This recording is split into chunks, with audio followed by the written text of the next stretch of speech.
The V Foundation was founded in 1993 by ESPN and the late Jim Valvano. And over the years, we have raised millions of dollars for cancer research. And this is V Week. The Big Ten ACC Challenge continues, but our fight against cancer continues as well. And Tiana Mangakahia of the Syracuse basketball team, kind enough to join us here at the table at the Carrier Dome. She'll be back out there before we know it. That's where we'd like to see you. But you have a story that you can share with all of us because you have been through it in a way that most of us will never understand. Yeah, you know, it was a tough time throughout everything, but right now everything is going as planned and going smoothly. And you were diagnosed with breast cancer. How long ago, and then what has this journey been like for you up until now, where you've finally been, as I understand it, on November 7th, thank goodness, declared cancer-free?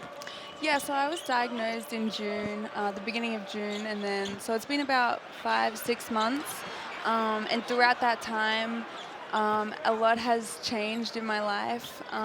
My family has been here with me throughout the whole time, and obviously the girls on the team and my teammates have been there for me whenever I need them for anything. So, yeah, it's a big change, but there's always a reason for it. I saw a local news special, and it was brilliantly done. And you had talked at some point about a class where you had to think about your goals. And I would say, how through this process have your goals, but also your perspective on things changed? Yeah, a lot. When that actually happened, I called my mom and I spoke to my mom about it and asked her, like, I'm not sure what my goals are anymore because, you know, obviously basketball is the main goal in my life.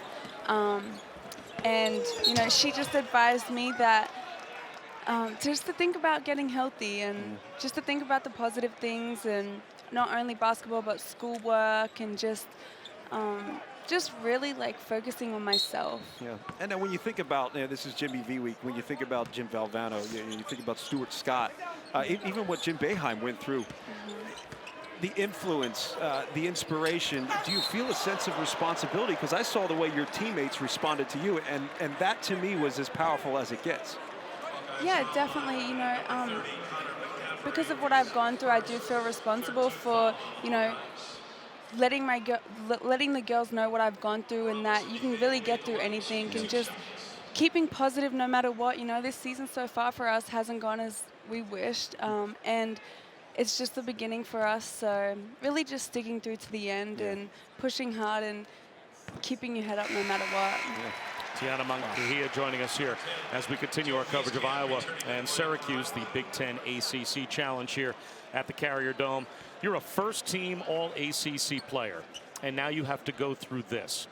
What value do you think being a team sport athlete has been for you as you continue, obviously, a much different fight? Yeah, I think being in a team sport helps. Well, it helped me going through what I had to go through, just to know that, you know, my teammates have my back no matter what, and that they'll be there for me no matter what.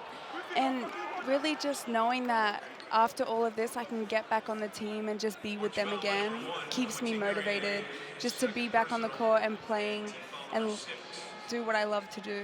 And what was your treatment schedule like? I mean, what everything that you had to go through to get from diagnosis to November 7th when you were cancer-free?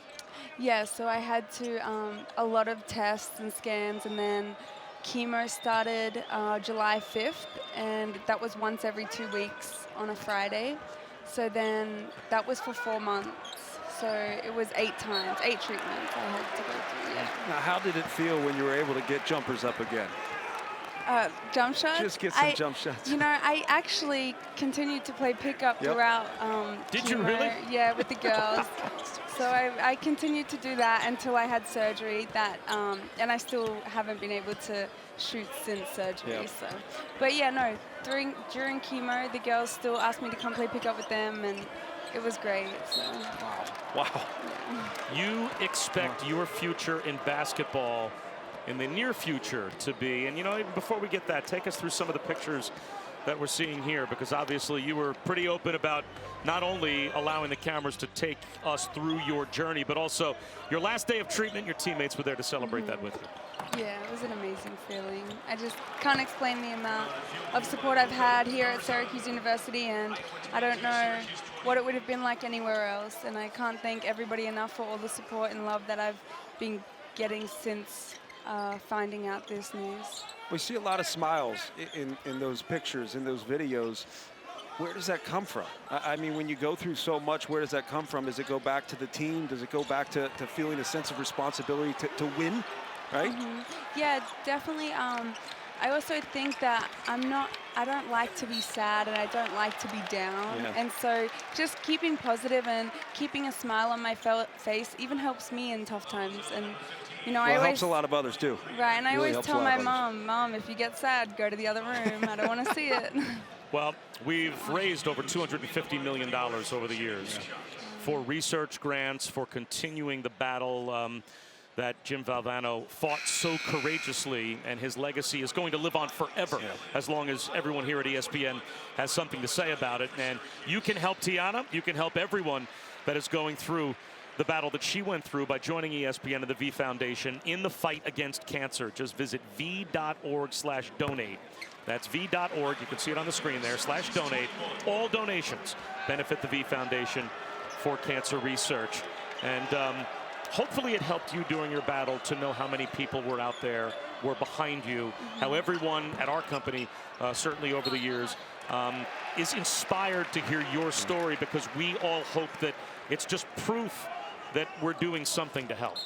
Yeah, definitely. Everything helps, no matter what. Even a text message, a smile, just walking past somebody, it all helps.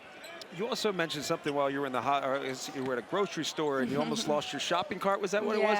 But you talked about how people just don't know what someone else might be going through. Yeah. How important was that understanding throughout the process you went through? Yeah, you know, because you always have those days where you might look grumpy or something might be irritating you and someone might do something, but you just have to think about what they're going through. You never know, you know, and it's really helped me too when in situations where I might be mad at someone or I might be upset about something, and you just don't know what that person's going through, so just try to be nice. It's a loving as possible. perspective. And your immediate future to get back out on the court, what's the rehab now for you like? And you know, how soon will we be able to watch you out there rather than sitting next to us? Yeah, I just started rehab 2 weeks ago, and so I've just got some exercises I'm doing right now. As far as being on the court, probably not until next season, but that's obviously one of my goals now, is to get better so I can be out there on the court with the girls. Your teammates gave you the most support how during your fight? I would say just being there for me. If I need to call them, they will come to me straight away and make sure I'm okay. They brought me, you know, candy and chocolate and all that kind of stuff. Just being an ear for me to talk to somebody about, and they've just been amazing. You want to give us some quick expert analysis on the Syracuse men's team here, what their prospects are? I don't know about you. I haven't been paying attention to the game in the last 4 minutes. I'm sorry. It's too good of a story. Yes. Well, Tiana, thanks so much for spending some time with us. And the next time we talk to you, we want to sit here with you after you've hit a game-winning jumper. Yeah, that's fine with me. That'll be the goal. Tiana Mangakahia, thanks so much for the inspiring story.